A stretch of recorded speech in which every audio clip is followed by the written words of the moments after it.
But there is a kind of focus right now on people raising small amounts of money, trying to buy businesses and turn them around so that they can flip them again. Right. Which I actually find really interesting.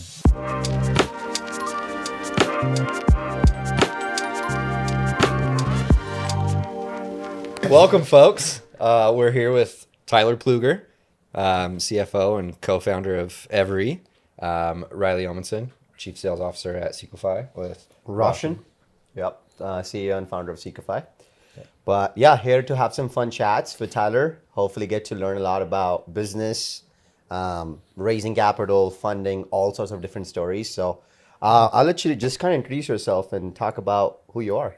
Sure. Love it. Thanks for having us, by the way, and first and foremost. So my story is kind of funny.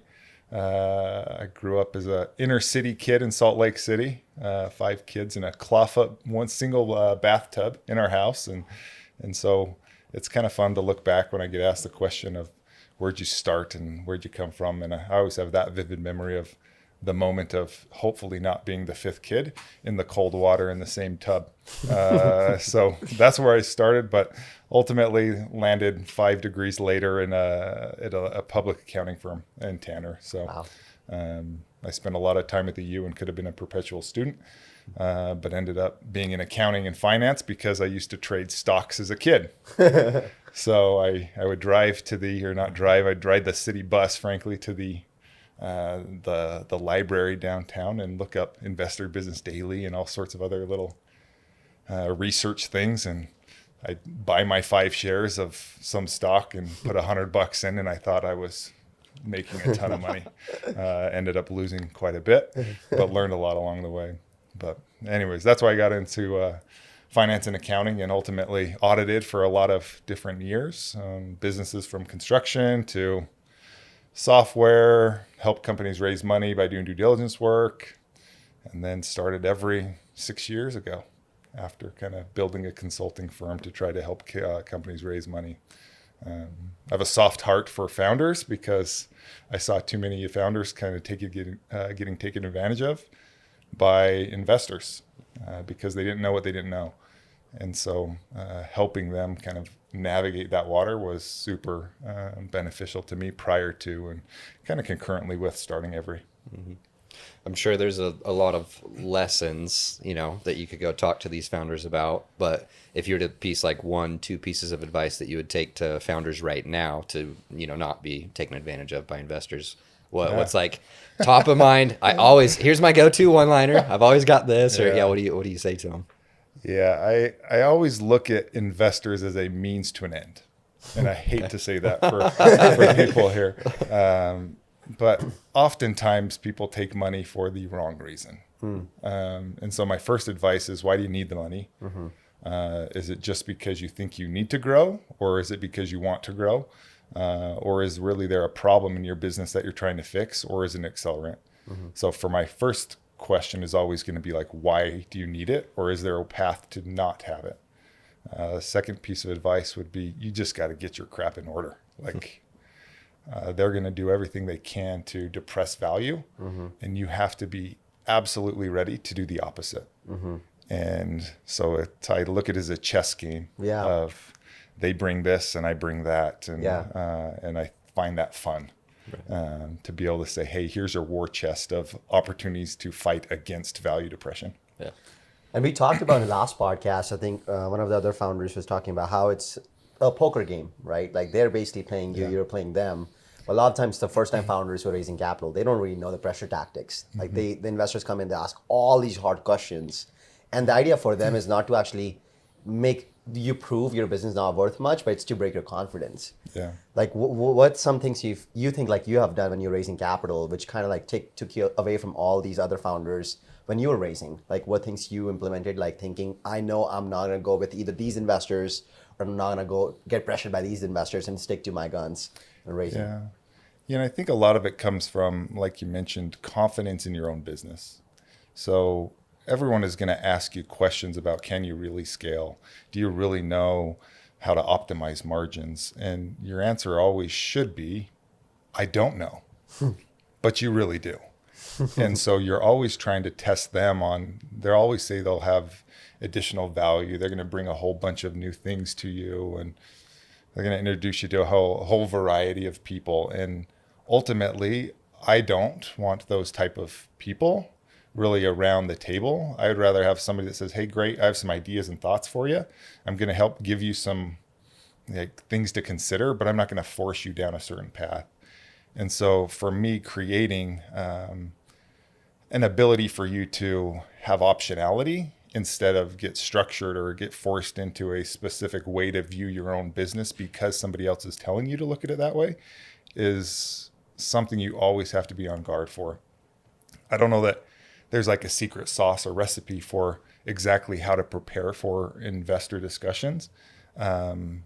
But they're always looking for risk premiums, and they're going to create these high risk premiums that make you feel like you're devalued because for some reason 3 years in you still don't know what you've done or where you're going. But I look at value creation, I would say from a Benjamin Graham focus of, you've got to look at and create yourself as a low beta product instead of a high beta product. And if you can create that image and that feeling, I think that's where you'll succeed. Because most investors, they ultimately invest on a feeling of an investor or as a founder rather than necessarily maybe a business outlook. It's a conviction they're actually looking for, right? And so what are you looking for in investors? Like the investors you have in your existing company, like what do you look for when you're looking for investors? The first investor in Everee was just a friend of mine. Oh, wow. So we were looking for a couple $1 million. Was that a hard convince? Was it the actual pitch deck you had to go and show him, or was like, hey man, you know my business. Come on, you're betting on me here. Like, come on, we got this. He's a very well-known family in town, and for me, it was more of a way outside of their sweet spot of who they invest in. So it was 100% a personal investment, and I just came to him and said, I have this crazy idea. He said, great, that's cool. He's like, I would have, because of the executive team we had put together, he told us afterwards, I would have invested in you guys had you been a cat shop or selling cats on the street, I think is what he said. And I thought, okay, that's interesting because ultimately it becomes the person and the feeling of the person in the interaction and the trust there. Yeah. Wow. So I don't, in terms of that, that's what I looked for in the first investor, because nobody in an idea stage is going to be good enough to shape where you think you're going to go. No investor really out there, other than maybe a former founder or somebody that has done startup after startup, would really understand the 0 to $1 million, 2 million phase. Right. Yeah. After that, you can look for more smart money, and I think that's great. But again, with the idea of that, they're not taking the reins, they're supplementing or augmenting a thought process and mental models that you're actually creating along the way. Yeah. It's something from, obviously seeing a lot of companies that have gone into YC, for example. It's pre-revenue. It's an idea. Here's a thought, but a lot of the bets are being made on the founders, on their conviction. Yeah. And I've heard of the stories where they're halfway through and they just scrap everything that they've done because they're like, oh, this actually isn't going to work. And that's fine. But there's still so much conviction because it's like, I know that's the guy I want to put my money on. Yeah. Right. It's more about I'm going to play the player, not necessarily the product or whatever he's trying to build or whatever that might be. Yeah. Because I believe that no matter what happens, that guy's going to make it all the way up the hill. Yeah. And that comes from a huge value or huge volume of trust and faith in the person, which means that's built over a long period of time and from other people in the market that may know you. And so for me, from a founder side, that is the most important, is how do you frame who you are until the moment that you need to go now raise the capital or have the trust or have the feeling from the investor that says, yeah, this is the guy I'm going to bet in a race with. I mean, you brought up YC. I'm actually very curious about what do you think. YC is a good incubator platform. At least personally, I respect them a lot. But they take 7% at 500K, and doesn't matter which stage in the company you are at. So the value they provide, at least in their perspective, is like the network, the connections, the acceleration. Do you think it's a fair incubator? Do you think it's a fairly proposed deal from YC as a founder? I don't know, actually. Like, I don't have enough context around YC to know if it's effective or ineffective. I would say if for those companies that I've seen go through YC that have been remarkably successful, giving up 7% on the front end to get access to a higher valuation, maybe in rounds 2 and 3, maybe that on paper looks fair. Right. But I don't know how many of those YC companies don't actually get funded, and you're giving up a lot just to get the name. Tricky. To me, it's a bit of a math equation with, again, a beta value, for lack of a better word, on risk versus return on what am I giving up to be as part of that group. And it's, I mean, obviously from seeing it from the outside it's a lot more tech heavy driven. The cool part about what Everee does is you guys deal a lot with the contract workers. You know, we have built a platform for a lot of 1099 individuals, and specifically my background coming from more of the, door-to-door space and dealing with when I started, it was like, no, we didn't raise, like we went out and we sold, right? And then we built up the savings, and then we poured those savings into the business, and it's like capital infusion. Like I had only heard about this only a couple of years ago, right? Of like companies starting to take more investments, going to grow the business, having private equity come into it. So I think that's a very interesting way to, obviously it's, hey, for certain verticals, it does make sense to take outside capital. For other verticals, I need to just get, more margins initially to build up more of a savings. Sometimes I need to do, different price rounds on there, whatever it might be. Yeah, I don't know that it's easy. Like, the capital stack is obviously the most important, one of the most important parts of any business. I would say velocity of cash drives capital efficiency. And so to me, those two things go hand in hand on which one do you focus on first. And we've been fortunate enough just to have to raise 2 rounds and then did a crazy deal that allowed us not have to raise a dilutive B, but we got capital as if it was a complete equity B round. And so for us, knowing the market and knowing a strategy helped us save 30% dilution. Wow. Which, again, is unheard of, but I wish we were faster in revenue growth because then we could capitalize more. Right. I would say on kind of that smart capital structure that we took. But to your point, it is very difficult to know which of those levers to push and pull on at any one point in time. And that's where you find a good operator and a good salesperson. When that marriage comes together, I think those are the best companies that can go from zero to very big very quickly. And I think talking about as a founder too, if you're starting your business and you're just yourself, initially when you're building the idea, for the first $0 to $1 million, you don't have that much access to capital. You're going to bootstrap, you're going to raise some small rounds. Who are the first 5 people you would hire if you were starting a company today, if you just have limited access to capital? Yeah, fascinating question. If I could hire 5 people, I would hire for sure 2 rock star GTM people. Absolutely. To understand, to try to get in front of customers, not to necessarily sell them initially. Obviously, that's the goal, but to learn as much as you can about your product and what is in the market. I think we sell ourselves short on knowing the market well enough, even though as founders, we believe we know it very well. I think that's where we do fall short. Another one is a good operator. To me, that is the most critical aspect of any single startup is there somebody that can see the whole picture and tick and tack back and forth very quickly.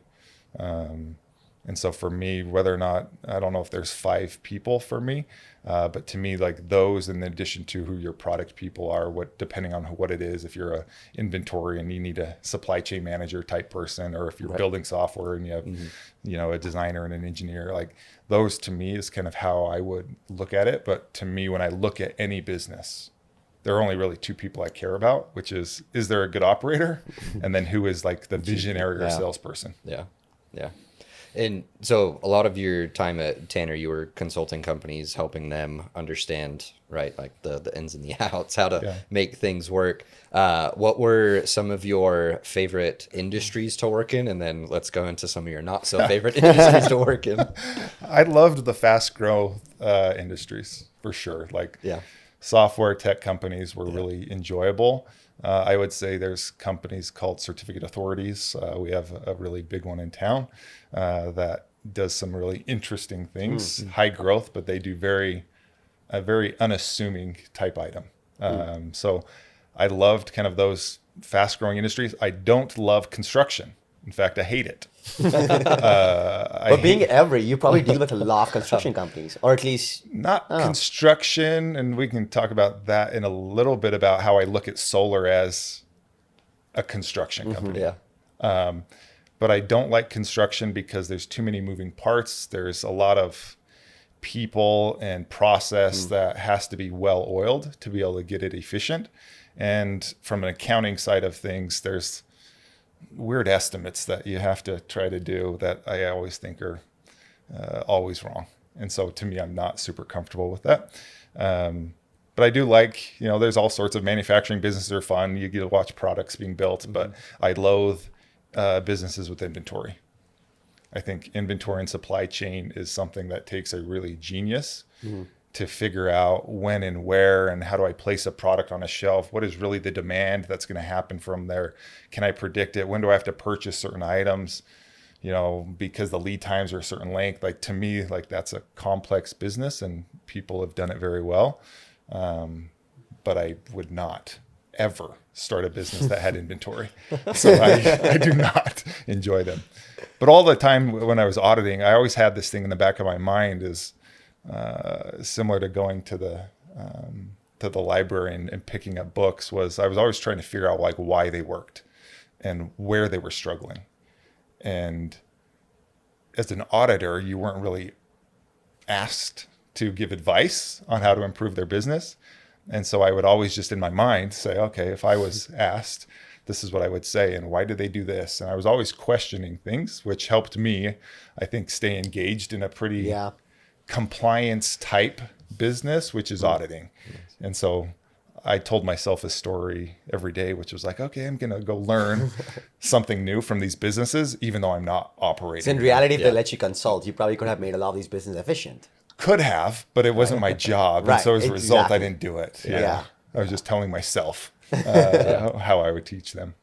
That's an interesting analogy, especially because if you look at these contractor businesses, because you guys are in the business of working with these contractor run businesses. Yeah. But if you look at a brick and mortar store like a pest control or a solar company or a turf company or roofing company, a lot of these businesses have never done valuations. A lot of these businesses don't really understand how to raise because they're cash flow positive, and that's what their focus is.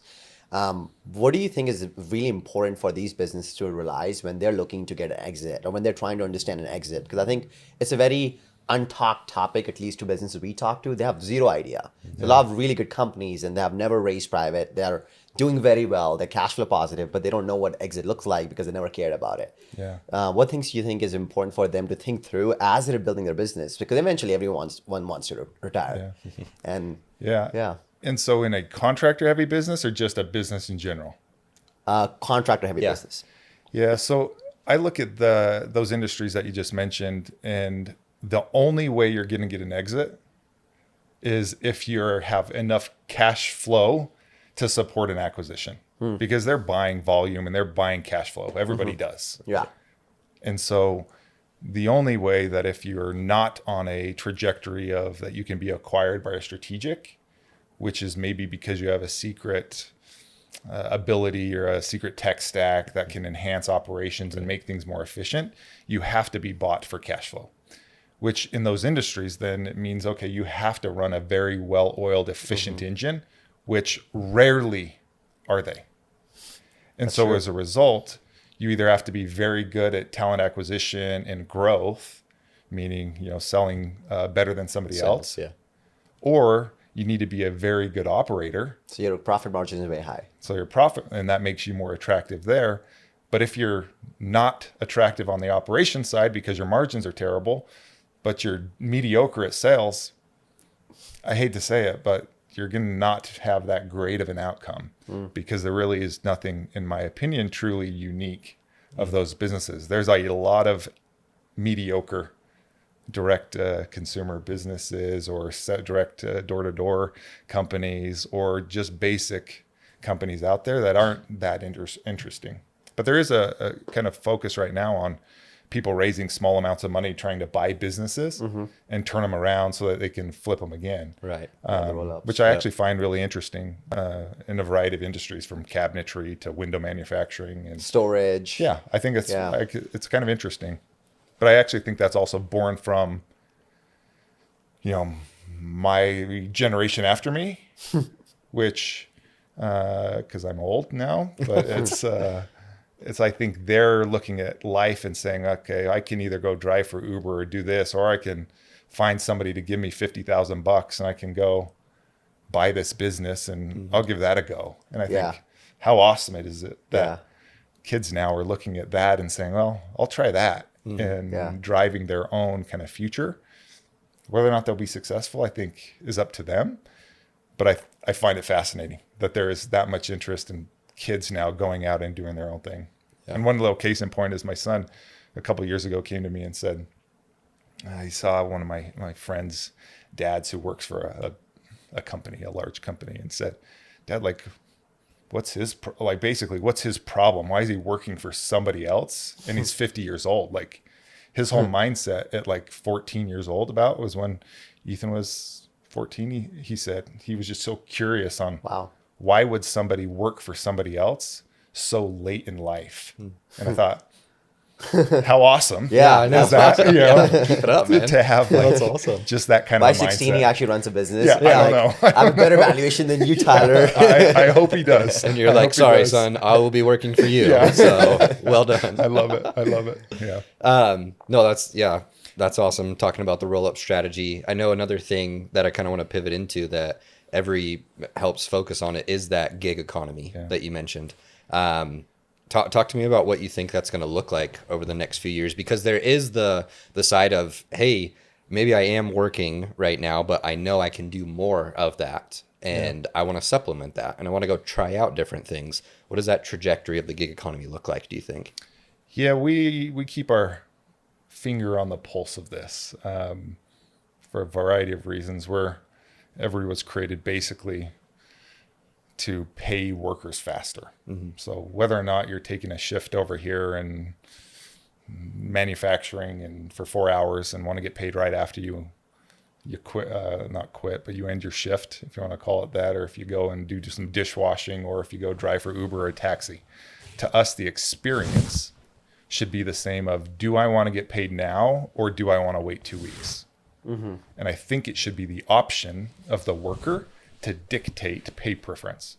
The way we now look at, I would say, the world a little bit more is when we look at the data, at the end of 2026, I think it's 56% of the workforce is supposed to be, or is projected to be gig. It's very interesting to see that trend too, because it used to be 20%, I think, in 2020, and it's accelerated from COVID. Right. Yeah. That is very high, and I think most people are overlooking that stat. And then I start thinking why. I'm always big okay. What's the second question now? Okay, that's the first level, but let's dig. And so to me, I think the reason is, again, it's generational. I think now we have kids that have seen Uber drivers and they've seen Lyft and they've seen all sorts of abilities to just go do one thing to fill a gap, like you mentioned. And now all of a sudden there's a lot of ways to generate quick cash, if you want to call it that, by doing just random things. I think long term, it'll be interesting to see how that morphs into the corporate America, because long term, you have to be a specialist at something to create long-term value for yourself. And if not, your earnings capacity is going to be limited. And so I look at that and say, I think the corporate world is going to have to shift to, I'll roughly say, a gig economy model, but I would say just on the pay side. I see a future where you have your 26, 27-year-olds that are now 30 years old and need to work inside of a corporate office, but yet they want to get paid like Yeah. they did As a worker, as a a contractor. worker. And so we built our entire tech stack 6 years ago to be able to say, you're a W-2 worker working at American Express, for lack of a better word, and you want to get paid daily. Knock yourself out. You can be paid daily, even though the company pays you every 2 weeks. And so that was our whole premise of Everee, was thinking, oh yeah, this is awesome. Yeah. Like, let's turn the keys over to the worker. They can pick their pay cycle. This is going to be great for everybody. We're going to get all sorts of customers. Little did we know, it was like selling a Tesla in the 80s, Yeah. which is like Because it's way too early. but way it's too gonna happen. early. Yeah. And so COVID, the whole situation of people needed Yep. quick cash Quick cash. happened. Yep. And now the proliferation and acceleration of that Yeah. trend has happened. Yep. Which for our business, I hope is going to be great. Especially where as it accelerates and those workers age, I do think this trend to getting paid at my option, not what you dictate, is going to be the land grab opportunity for employers. That's such a key point you mentioned, because I think even high skilled labor, very high skilled labor, people who are working as, doctors or engineers, like they would want to get paid now daily. And there's nothing out there which can enable that besides Everee. The only platform I know even today, I'm comparing it to like Gusto, ADP, QuickBooks. None of these platforms enable you to run payments daily. They don't. We still think we have a competitive moat there. It is very complicated to do. But I do wonder, is that, and we say force them to get paid daily. To me, it's not not forcing somebody to get paid daily. It's the option when you hire them to say, you tell me, when do you want to get paid?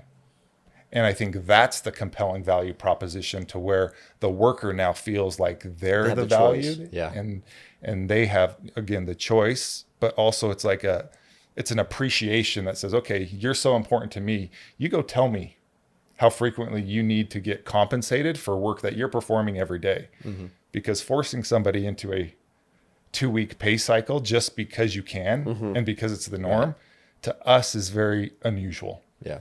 It's something that I don't know if I read it on your website or within a blog, but essentially it's not only how much a company can pay, but it's also how they pay. Yeah. As part of their culture now. Yeah. And it's something massive, especially in the door-to-door industry. Let's be real. It's what are a lot of people choosing this company versus that?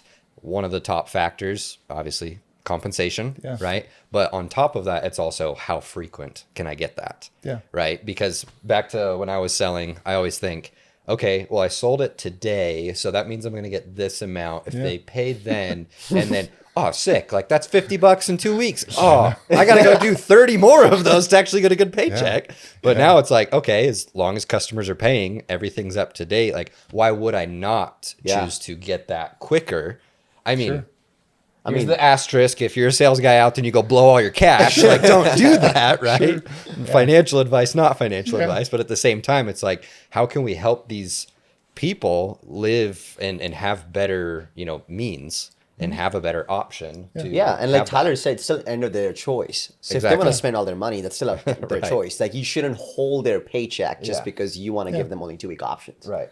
So I think the reward system nowadays should be like and it's going to get, I don't know how fast it can get, but I think we're almost to the point of, They pay, fine. I get paid.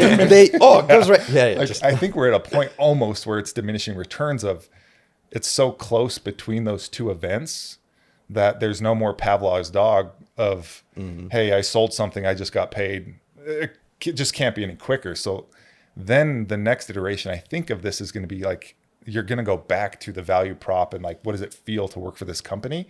Where right now you can have differentiators on pay, but ultimately when that becomes very consistent across all companies, it's going to go back to, Right. why do I work for this company? Are they creating value? Am I learning and growing as a professional? And so I think we have this short window of, call it a 10-year period or so, where this pay thing is going to be a differentiator until it's not. It's the traditional ebbs and flows, within company cultures of, oh, well, now they offer Lamborghinis, but everybody offers Lamborghinis. Yeah. And now that you know what I mean. One thing I was reading in a blog that you guys posted recently was about the mortgage industry There was a survey about a little over 300 professionals in the mortgage industry who are commission-based roles. And the quote says, "It comes as no surprise that when we asked mortgage professionals what matters most to them when choosing an employer, they rank commission rates as the number one factor." So something interesting on there was you guys put that 60% of mortgage professionals were still living paycheck to paycheck. Yeah. And this was late 2023 when the survey happened. Yeah. Obviously, we know interest rates skyrocketed, loans decreased a ton. Yeah. So for them to like give that number one reason as like the rate, the commission rate, like that's the factor of whether or not I'm not only going to stay in this company, but whether I'm going to stay in this industry. Yeah. Like that is just something so huge to where you guys can now offset that almost for an entire industry. Yeah, and we're trying to do it across all industries, right? Right. But mortgage is one that I think became an acute need because of the contraction of capital in the space. And so, again, just like the accordion model of when somebody needs a different benefit to generate more revenue and demand, they have to find a unique value prop. I actually believe that in the mortgage industry, it'll be something that just becomes the norm, just like door to door. The question I would also have on that is like, these are relatively highly compensated people, Right. Right. and yet they're still living paycheck to paycheck. And to me, long term, I think that's one of the biggest risks to America. Yeah. 100%. In general is Right. the fact that we just overspend on everything from Yeah. federally all the way down Yeah. to personally. Yeah. And how do we right size that to really have people value the moment and what does an hour look like? Yeah. And that's one of the reasons we actually love what we do, is because the moment you get paid for doing something on a time duration or an event that takes a certain amount of time, immediately your mind is programmed to say, okay, if I do X and it takes me 30 minutes, it takes me 10 30-minute exercises to buy a TV. And so immediately you're connected to the value output of what an action does for you long term. And that is the scary part, but I actually find it the most rewarding part of what we do, is immediately connecting people with knowing what the value of a minute is. Do you think there's a lot of spending is happening because of awareness, education, the platforms which actually can help them enable to have savings just don't exist? Or do you think it's more so they just have habits and they understand there is ways for them to save money, they just don't want to do that? I think it's the latter. I think there's always a bet on the future, and I'll get to it when I get to it. Yeah. But I need this now. And I always am trying to teach my kids, do you really need it? And so we always have this general rule of when you want something or you need something, you have to pause. So we never make impulse purchases because those impulses go up and down, and we have to train our kids to be able to understand that in the moment when you really want or need something, you need to feel like, do I? And pause and pause and pause. And ultimately, I would say 9 times out of 10, that need or want dissipates within a day or two. And so it's fascinating. Human behavior is so up and down with regards to needs and wants, and not truly understanding, is it a need or a want? And connecting ourselves closer to what am I really trying to be? What do I really need to have to live? And I think fundamentally, if we can become better as people like that, I think ultimately we'll have more savings rates. We'll have happier people because you're not tethered to, oh crap, I have to work this many of hours to do this. And there is a future of Everee that potentially we help in that event, where we're connecting the dots between here's what your monthly bills are, and here's how many actions potentially you have to do to satisfy those kind of things. That's awesome. I mean, it's the instant gratification, right? Yeah. I don't remember when the marshmallow test was created. I'm like the 60s, the 70s, but it's crazy to even think that was 50 something years ago that they already knew that, right? Of like, well, it's the impulse. It's if you wait, you can have 2. I mean, I have a 5-year-old right now, and it's like, no way he would ever wait for two. I'm the same way. It's like, well, if I'm scrolling on social media and I see something, I can click a button and then click another button. Shows up at my house 2 days later. Why would I not do that? So it's come down to the fundamental of understanding, like you mentioned, is it a need? Is it a want? And what is the end desired outcome of this? Because I always go back to, like, when I was selling, I did a lot of those calculations myself of, if I do 3, then I can go get this thing. If I do 7, I can do this. Until it finally kind of came to a point where I'd been doing it a couple of years. I was like, hey, a little bit more financially literate. I understand, like, I have certain benchmarks I need to hit to be sustainable, to be able to make it in the long term. So I think it's awesome you guys are building for more of the longevity of it instead of just the, yeah, man, you can see $1,000 in your bank account tomorrow if you sold it 2 days ago. But here's the real promised land, right? We hope. My father, when we started the business, he said, this is the dumbest idea ever, Tyler. Like, just the dumbest idea, because he was worried that people would take advantage, spend go too quick, everything. Yeah.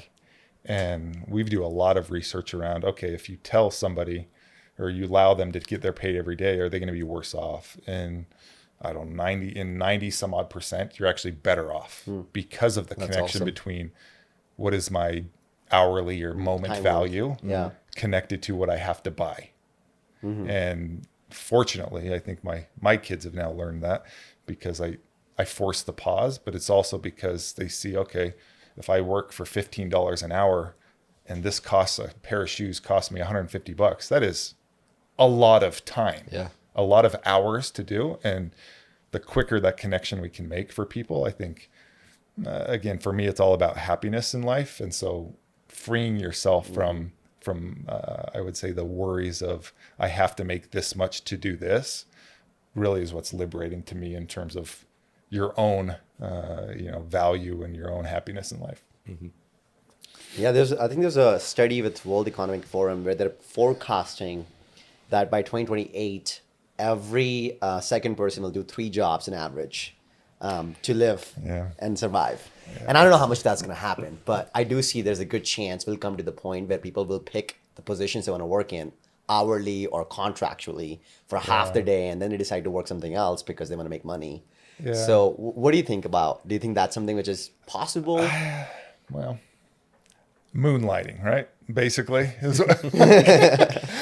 As people like to call it now, it's fractional work, okay? I'm a fractional at 6 companies, FYI. Yeah, so that's where I have a hard time, honestly, with that. I think there's fundamentally, like, desire in me to be honest with people that hire me and saying, okay, am I giving my true value to whatever they're paying me for? Fractional work or moonlighting or whatever you call it, I'd say to me puts you at odds a bit with, are you really creating the value that you're getting paid for? And call it the old school guy in me that really wonders, is that future a positive thing where people are working for 4 or 5 jobs? Again, saying if you're trying to do 4 or 5 things, you're probably not great at one. And as a result, to me, your value contribution goes down. And I worry about that in the future, because there has to be, people call it process, or I call it, there's evolution in life. And I think this is an evolution of, hey, I can try 5 or 6 different things until there's a nuclear event or something in evolution, a big external event that happens that forces only those that are capable to survive will survive. And to me, those that are only capable and will survive are those that are very good at least one thing that they're doing. And so I look at, again, just to reiterate, like the 4 or 5 different jobs people are working on as a risk to the future, because when evolution and when it happens, it's going to be a race to, okay, what is the most valuable thing I'm doing at the time? And I wouldn't recommend it. Although I would say I created a couple businesses at the same time, which means I have done it. but I think it's a dangerous thing to do as you grow your career early on. The later in your career, if you have options, great. Optionality is fantastic until it's not. Yeah. I mean, once again, it goes back to the saying, jack of all trades, master of none. Yeah. Right. It's so interesting for me personally to now kind of see, like you're mentioning, the evolution of how things are happening. Right. When I was in my young 20s, it was like, I'm going to go and just sell and sell and sell and just figure that thing out and drive that. And then now it's shifting into the, like, how can I add more of the value? Yeah. Right. Like that is the main driver of what I'm able to do. But what are these ancillary things on top of that to where I can help scale a company up? Yeah, and I think that's where you get to a different mindset of where an action it creates more value than the one action you're creating. So said differently is, if I move a rock from here to here, I'm creating value for that rock in this, like moving it. But there's no other external value that I'm creating other than doing this action. When you're creating, and when you mention, creating value by doing other ancillary things, to me, that is creating enterprise value that is more valuable than just moving the rock from here to here. Right. And until people can realize, and there's going to be the vast majority of human beings that only move the rock from here to here. And that is all they can see and understand of their value. The challenge is that's really not, I would say, the most best part of living. You only live once. Yeah. And so to me, it's like, create as much value as you can. Like, don't look at yourself as just a rock mover, but find a way to add more value so that you're kind of driving a bigger impact on the world. And one of the reasons, or right before we started Everee, or when I left the firm, which is crazy to do, by the way, to leave a public accounting firm as a partner a couple of years in, Mitt Romney said something that was like, you have one life to live, and don't sell yourself short on the one chance you have to make yourself truly great. And at that point is when I made the decision, like hearing that at Silicon Slopes, actually, when he spoke there, is when I made the decision just to move. Wow. To just drop everything as a partner to firm and just go figure it out. Because again, you have literally one life, and you don't know when it starts, you don't know when it finishes. Like, it's just one of those moments. That's awesome. Wow. That's been a great last 40, 50 minutes of just understanding like your perspective on how you analyze a lot of these things, your decisions, especially when you look at the bigger picture of like what you guys are building, what you guys are doing in Everee. I think it's an impact to an average day-to-day guy who doesn't even know what he's capable of doing, because you're actually giving money to his pocket when he can get it. And I think that to me is like very, very valuable in a sense, like you're uplifting these people who have no access to resources. Yeah. So, and I love what you guys are doing. I think what Sequify is doing is truly interesting because it's a value chain.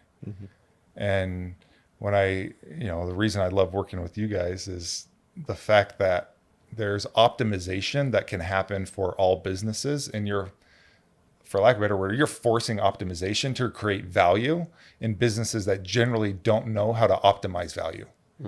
And I find that like is a cool opportunity for you guys. And I look at your business and say, okay, how awesome is it that you can help business owners that probably don't know how to get out of their own way to figure out some unique part of their business and solve it for them so they can just focus on being a great operator, or like we mentioned before, a good sales work.